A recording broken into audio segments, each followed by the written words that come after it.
السلام علیکم ورحمۃ اللہ وبرکاتہ۔ آج کا سبق سورہ بقرہ کا پس منظر۔ اعوذ باللہ من الشیطان الرجیم، بسم اللہ الرحمن الرحیم۔ سورۃ البقرہ، اس سورت کو سورہ بقرہ اس لیے کہتے ہیں کہ اس میں ایک جگہ گائے کا ذکر آیا ہے۔ قرآن مجید کی ہر سورت میں اس قدر جامع مضامین بیان ہوئے ہیں، لہٰذا جامع مضمون تجویز نہیں کیے جا سکتے۔ انسان جو زبانیں بولتا ہے وہ اس قدر محدود ہیں کہ وہ ایسے جملے اور الفاظ فراہم نہیں کر سکتی جو ان وسیع مضامین کے لیے جامع عنوان بن سکتے ہوں۔ اس لیے نبی صلی اللہ علیہ وآلہ وسلم نے اللہ تعالیٰ کی رہنمائی سے قرآن کی بیشتر صورتوں کے لیے نام تجویز فرمائے جو محض علامت کا کام دیتے ہیں۔ اس سورت کو بقرہ کہنے کا مطلب ہرگز یہ نہیں ہے کہ اس میں گائے کے اوپر بحث کی گئی ہے، بلکہ اس صورت میں ایک جگہ گائے کا ذکر آیا ہے۔ یہ صورت ہجرت مدینہ کے بعد مدنی زندگی کے بالکل ابتدائی دور میں نازل ہوئی ہے، اور اس کا کم تر حصہ ایسا ہے جو بعد میں نازل ہوا ہے اور مضمون کے لحاظ سے اس میں شامل کر دیا گیا ہے۔ مثلاً سود کی ممانعت کے سلسلے میں جو آیات نازل ہوئی تھیں وہ بھی اس میں شامل ہیں، حالانکہ وہ نبی صلی اللہ علیہ وسلم کی زندگی کے بالکل آخری زمانے میں اتری تھی۔ سورت کا خاتمہ جن آیات پر ہوا ہے وہ مدینہ ہجرت کرنے سے پہلے مکے میں نازل ہو چکی تھی، مگر مضمون کی مناسبت سے ان کو بھی اس صورت میں ضم کر دیا گیا ہے۔ ہجرت مدینہ سے پہلے اسلام کی دعوت اور خطاب بیشتر مشرکین عرب سے تھا جو مکے میں رہتے تھے۔ ان کے لیے، ان مشرکین کے لیے یہ اسلام کی دعوت ایک نئی آواز تھی اور وہ ایک غیر مانوس آواز تھی۔ اب ہجرت کرنے کے بعد مسلمانوں کا واسطہ سابقہ یہودیوں سے پیش آیا۔ یہ یہودی مدینہ سے بالکل متصل ہی واقع تھے۔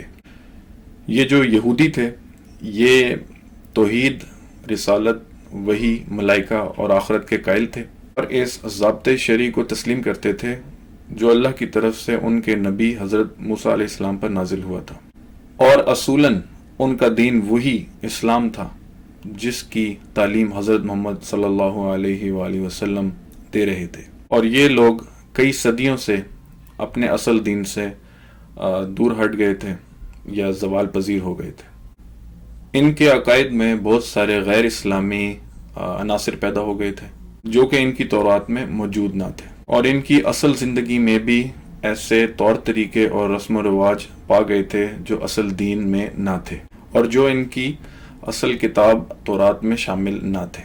خود انہوں نے اپنی کتاب کو انسانی کلام بنا کر خلط ملط بنا دیا تھا اور خدا کے پیغام کو تبدیل کر کے لفظاً یا معناً اپنے من مانی تفسیروں سے بھر دیا تھا۔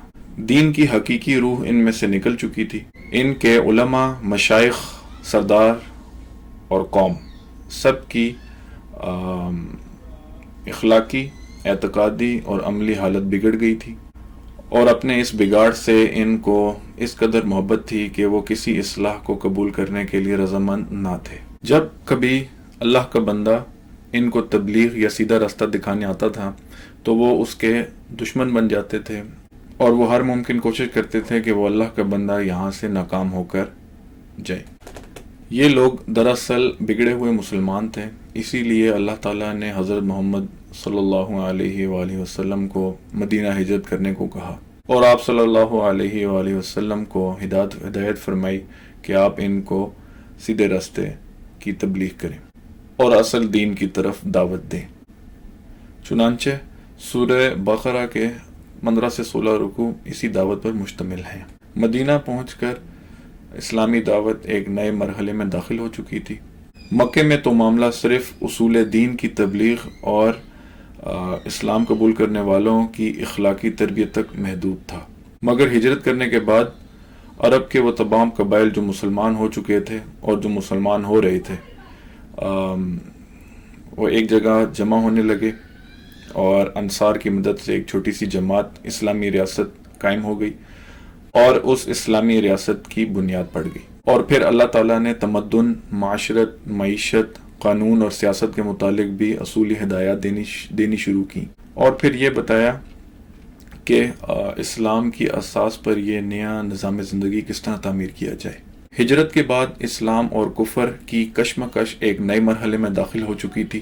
اسلام کی تبلیغ عام ہوتی جا رہی تھی، اور جو عرب کے قبائل مسلمان ہوتے جا رہے تھے وہ اپنی اپنی جگہ رہ کر تبلیغ کر رہے تھے۔ اسلام کی تبلیغ عام ہوتی جا رہی تھی، اور جو عرب کے قبائل مسلمان ہوتے جا رہے تھے وہ اپنی اپنی جگہ رہ کر تبلیغ کر رہے تھے۔ اور جب یہ مسلمان مدینے میں جمع ہو کر ایک جتھا بن گئے اور انہوں نے ایک چھوٹی سی آزاد ریاست قائم کر لی، تو صورتحال یہ تھی کہ اس چھوٹی سی ریاست کو گرانے کے لیے تمام عرب ایک ہو گیا تھا۔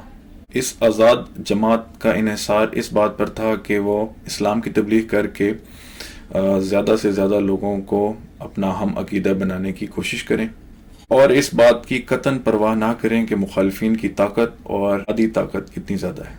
اور جیسے جیسے اسلام کی تبلیغ پھیل رہی تھی، اس کے ساتھ ساتھ ایک فتنہ پیدا ہوتا چلا جا رہا تھا جو کہ منافقین کا تھا۔ مکے کے جو منافق تھے وہ اس نئی تبلیغ جو کہ اسلام کی تبلیغ تھی اس کو تو مانتے تھے، مگر بدلنا نہیں چاہتے تھے۔ مدینہ میں بھی اسلامی جماعت میں منافقین پائے جانے لگے۔ ایک قسم منافقین کی یہ تھی کہ وہ اسلام کے منکر تھے اور فتنہ برپا کرنے کے لیے اسلامی جماعت میں شامل ہو جاتے تھے۔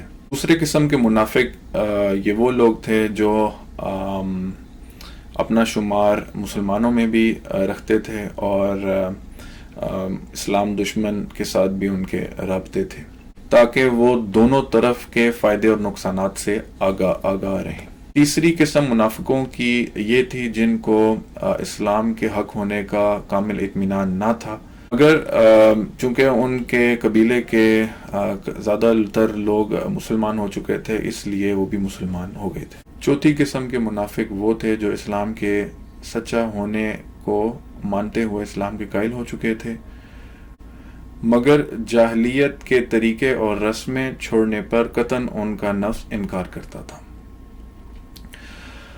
تو یہ تھا ایک مختصر سورہ بقرہ کا پس منظر۔ میں امید کرتا ہوں آپ کو پسند آیا ہوگا، اور اسی کے ساتھ میں اجازت چاہتا ہوں۔ دعا میں یاد رکھیے گا۔